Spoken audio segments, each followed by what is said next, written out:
música, de poesia.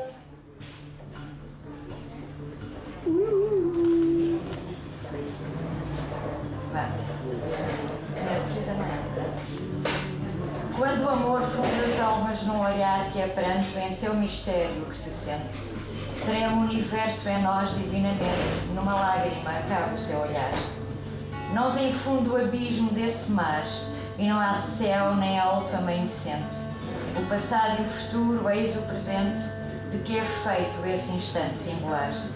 Quem já amou com esse olhar, cujo fulgor transcende a alma e o mundo, certo ardente e divino amanhecer. Quem já assim amou, esse, em verdade, viveu Deus, o infinito, a eternidade, tudo o que foi e é e há de ser. No interior do meu ser, onde o vácuo silêncio é a eternidade, brilham luzes nas almas incandescentes, perpetuando no eterno agora o tempo que não passou. O que foi, é e será, e assim eternamente na contínua roda do tempo, até que o tempo se cumpra e a alma pura, liberta da tortura, regresse para sempre ao cedular a que pertence. Passado, presente e o futuro, coexistindo em simbiose e casalados numa trindade, aguardam com a eterna sabedoria a oportuna manifestação do tempo que não passou. Boa. Eu realmente acredito sobre a poesia. No mundo inteiro existe um só poeta. Todos os homens e mulheres são imagens projetadas e descendentes, atrapalhadas e ensombrecidas desse poeta imortal que remanesce no deslumbramento gutural da comunicação. A poesia é um gesto suicida, como a fala, que começa inocente um caminho e se deslumbra com os acidentes da paisagem, morrendo a contragosto nas bermas do impossível. Aquele sentimento tão bonito e deslumbrante que surpreende os seres no alvor da vida, indescritível surpresa nunca apropriada, único e exclusivo objeto da poesia, aquela inquietação surpreendente, machucada e nunca digerida, perdura pela vida como uma ânsia.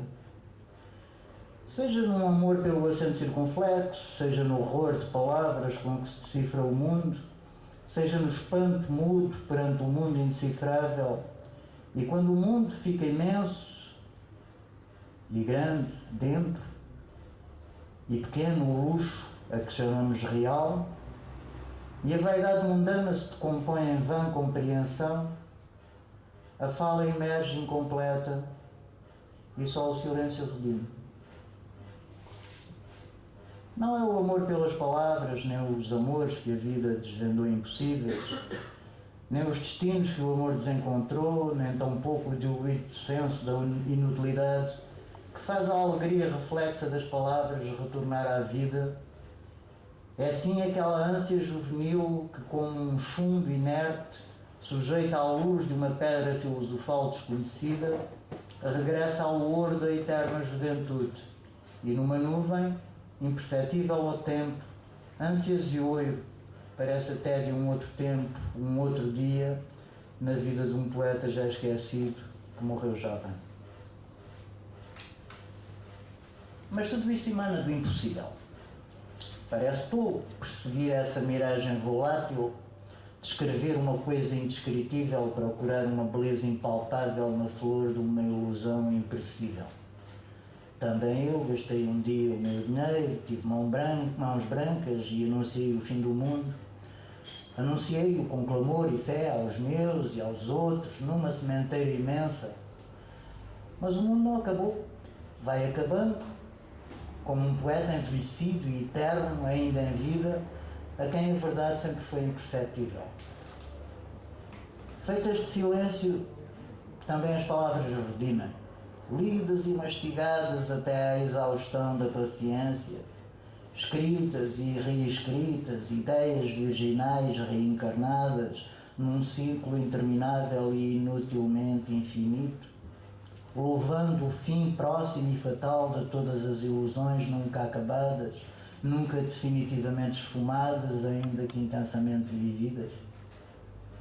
como uma imponderável sede de novidade, se mastigam contínuas as palavras, mesmo as que foram escritas ou ditas há muito tempo, mesmo as que nunca foram ditas, parecem nunca ter sido engolidas, parecem ir e vir, intensa e renovadamente, numa infindável regurgitação, mesmo as que foram vomitadas, mesmo as que foram assimiladas e nunca digeridas, voltam determinadas e medrosas para fermentar diversas numa orgia química e elétrica. A força irremediável e fatal das palavras, quando são ditas e ficam, quando são escritas e se fixam para sempre, mesmo quando são só pensadas, mesmo quando são escritas num computador e depois apagadas, nunca se extingue. E as palavras ficam para sempre no universo como uma ideia, perdidas e infatigáveis na dimensão impalpável do eletromagnetismo. E existe uma pulsação indefinida e geral num mundo outro, no escuro, para onde se esgueiram as indefinições, um ritmo perfeito e inacessível ao qual nem os músicos conseguem aceder, embora tentem, e bate insaciável o tempo ausente de um compasso irregular, mas infinito. Não sei do poeta que eu fui, nem do que eu sou, muito menos ainda do que serei depois. E mesmo que soubesse, faria tudo para alterá-lo, para esquecê-lo, para fazer diferente. Só nos procura o resultado. E mesmo assim, nem sempre temos a simplicidade ou a clarividência para interpretar ou compreender o que ele nos faz ser o que nós nem sequer sabemos ser. Poeta é um padre que fode. Não como um luterano ou um judeu. Talvez tenha alguma coisa parecido com um judeu. É um homem que está sempre na dúvida. Fode, mas pensa que não deveria foder. Pode ser uma mulher. Também há mulheres que fazem versos. E sabem. E temem que exista uma magia sexual. É um monge que foi expulso do mosteiro depois de ter violentado repugnantemente uma cabra.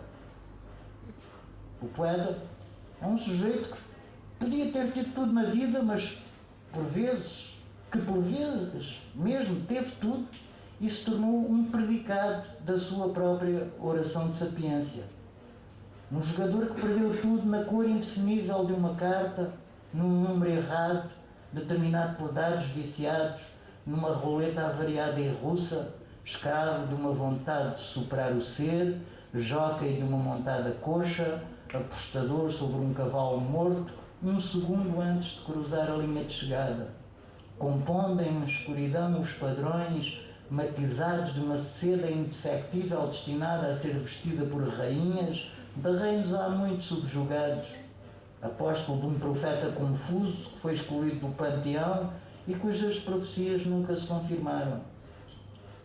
Poderia ser que um dia cuja alvorada não chegou fosse uma hora cujo primeiro segundo foi arrancado do relógio confundido o tempo e, como tudo o que afinal é grande e eterno, não chegasse sequer mesmo a ter existido. Ainda assim, como do alfaiate as roupas do rei nu, o poeta tê-las ia visto.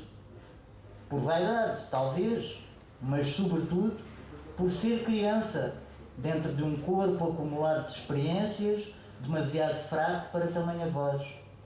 Perdido de ilusão no espaço de uma letra, conglomerando em si todas as palavras que arrancam em desespero a marca amarga do destino, impotente contra a marcha inexorável da fatalidade e paradoxalmente fodido. Assim é o poeta, que todos nós psicografamos na doce tentação da liberdade. Paráfrase de um mundo subterrâneo, feito de sombras e verdades translúcidas, a clara almotolia da palavra que rouba ao pensamento a sua força e compra uma emoção pelo preço da paga, paga com lírios o que custa rosas e nunca recebe a flor em pagamento. Dos descontos feitos em ilusão e sofrimento, depositados no banco a contragosto, em dor suados, para redimir o mundo. Existem poetas enormes, escreveram incontáveis obras, outros as escrevem ou as pensam. Existem os poetas de um só livro e obras curtas, mas significativas. Existem os populares e os repentistas, os eruditos, os épicos. Existem até nos dias de hoje poetas cibernéticos e a poesia corre solta e eletrizada nos impulsos chispados e ultra-rápidos do ciberespaço. Houve Camões e o Walt Whitman, houve Pessoa e Milton, houve os Andrades e os plurais Vinícius de Moraes, todos humanos e terríveis e cada um bandeira de um país insaciável. Houve Rimbaud, terá havido Baudelaire, centenas de poetas em línguas mortas e vivas. De todos eles, guardamos uma frase, um verso eloquente ou grácil. De alguns sabemos um soneto decorado e de outros que inventaram uma mitologia. Mas isso não é senão cultura. Empoeirada cultura, sempre guardada no lugar da casa onde nunca se vai. E por isso mesmo vai guardando o pó, mas o gesto inútil continua. E continua inútil como se a si próprio lhe fosse apenas dado existir através desse idear vertical, determinando em cada momento as suas vítimas, vítimas dóceis de uma grande hidra que se manifesta por não existir. Um poeta errático na vida é uma pilha que se carrega, que se deixa carregar com sangue e feridas para que se dilua o mandamento e, bem mandado, ele atua individual, sempre sereno e outras vezes tumultuado, vivendo no seu sangue a incongruência daquele sangue estranho que o carrega. Ainda que quisesse aliviar a carga, o seu sangue infralíquido beber, escravo do mundo em que se forma e brilha a ideia, ele desistiria. Antes beber golfando do seu próprio sangue para deixar as veias livres e vazias e, num momento de êxtase total e transfigurador, deixar correr por elas a poesia. O doce compromisso da verdade pesa na alma e parece frouxo, quando o martírio fica maior. Toda a fronteira é uma imaginação, que o delineamento da viagem chega a fazer com que pareça etéreo. Não é sequer que eu tenha realmente alguma coisa a dizer. Eu disse tudo no princípio. Talvez pareça estranho, mas eu preferia mesmo era não existir. Não ser nada concreto nem devasso. Talvez eu fosse feliz se não existissem as palavras, mas infeliz se não houvesse a poesia. E mesmo que a poesia não existisse, não houvesse coisas para terem como os dias vividos e sonhados a sua poesia incorporada e não precisasse de existir a incorporação. Tem dias em que eu escrevo, em outros não. E nesses em que eu não escrevo, não é porque a poesia tenha cessado de existir. Nos olhos, 1000 sóis eternamente brilham e têm uma espessura no ar. E uma senhora gorda e pequenina carrega uns sacos que balançam e inúmeras pessoas se deslocam no espaço diafragmado e colorido de uma praça aberta. É o mundo que existe e continua, mesmo nos dias em que eu não escrevo nada.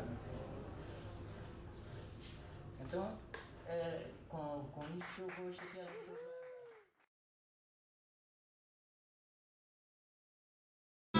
Eu dizer isto